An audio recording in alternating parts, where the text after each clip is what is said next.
It's grind time.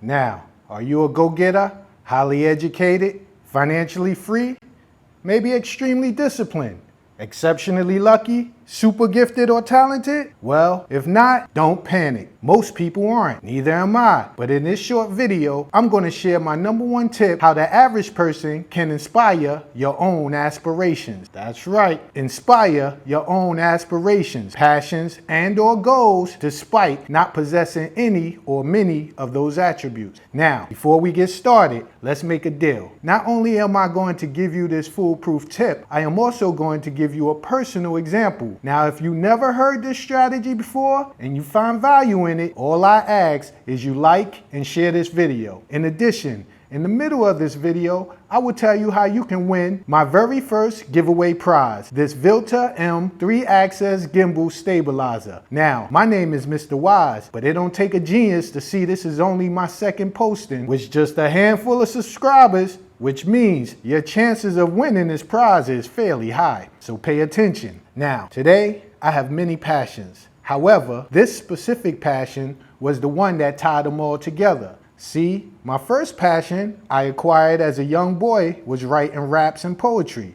It was an outlet for an emotion, an inspiration for me to create and display my thoughts rhythmically with my peers and virtually to my world. Fast forward to today. Although I did lose my lyrical exercise from random ciphers with my peers, I can honestly say I never lost the passion to write. Now, this is important. Once you can identify a passion, skill, or particular hobby you take a liking to, this will be the inspiration to your aspirations. Let me explain. Once you identify this passion, the next step is to find a way to link or combine any and all other passions, interests, hobbies, and or priorities. For instance, now keep in mind, the passions of mine, some I had for over 20 years, while others I only had for the past 6 months. But I will show you how they can be linked. Now, let me briefly list the majority of them for you to include responsibilities, because the reality of it all, they cannot be excluded. So I'll mention them first. Parenting, fitness, providing, giving back. Then we have music, videography, and most recently, along with fitness, is content creating. Also, learning Spanish. And as a side note, before I leave this earth, as something that's on my bucket list, I would like to write a book. Now take a moment and briefly think to yourself, what are my passions, responsibilities? Write it down. Now, through my example, I will show you how you can inspire your own aspirations. But first, let's be clear. What is an inspiration? Well, what is an aspiration? Let's look it up. Inspiration. The process of being mentally stimulated to do or feel something, especially to do something creative. Aspiration. A hope or ambition of achieving something.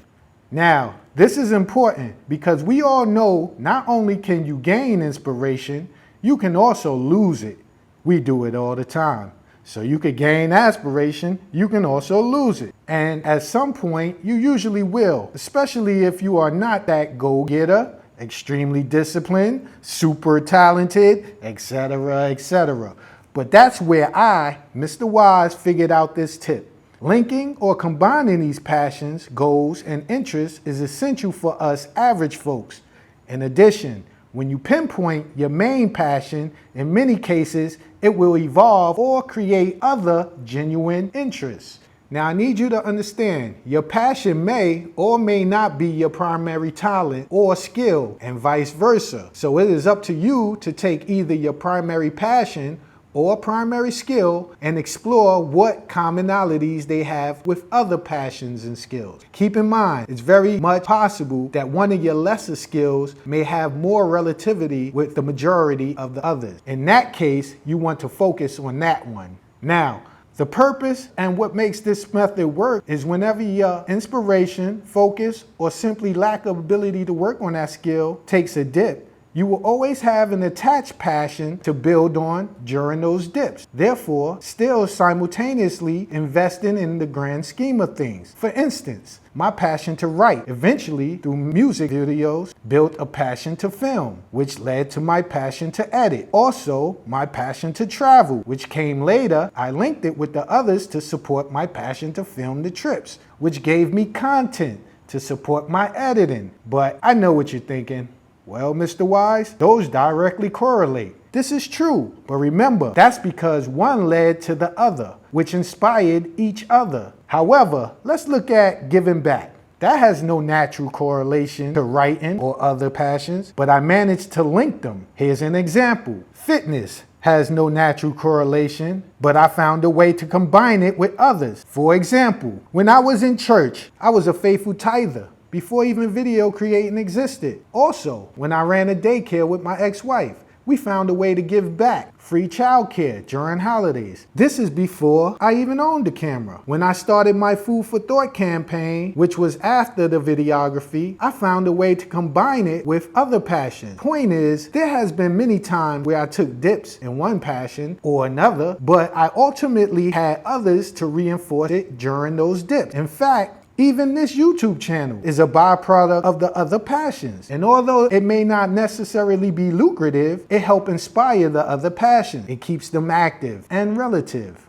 For example, now, if you can recall, my bucket list was to eventually write a book. Duh, think about it. All the content I created, videos and memories kept with photos taken, experience from travel, parenting, giving back. Doesn't all those passions ultimately support my future goal? Of course it does. I could create a chronological book. Doesn't the fitness help me provide and put physical hours at work? The fact is, each of these passions supplement any dips I may have in any other passion, while simultaneously prevents negative thoughts on any failures I've had. They keep me from just being a watcher and a spectator. So although I'm not necessarily a go-getter, extremely gifted, etc., this method does make you a doer. Now, as promised, if you appreciate this video, hit that like button. To win a chance for a prize, simply put in the comment the name of the campaign I started to give back. Oh, did that ring a bell? Well, it should. I just incorporated another passion of mine, giving back, an attempt to keep you engaged in this passion of content creating, which obviously includes many other aforementioned passions such as writing, editing, well, you get the picture. Basically, I believe failure is only a negative if it stumps you. So next time your motivation takes a dip, don't panic. Instead, focus on other passions that will eventually support, supplement, and/or add value to relative aspirations and benefit the overall outcome.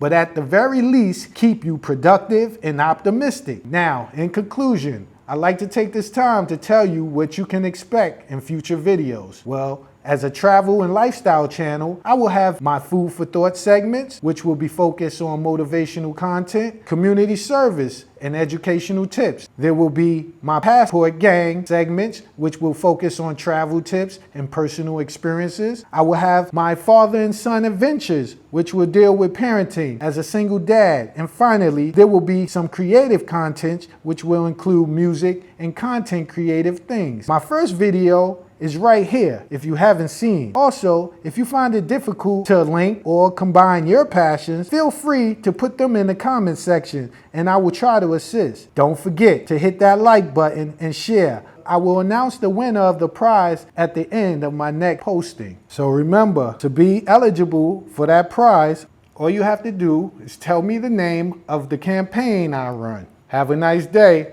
Don't forget to hit that like button. It's grind time.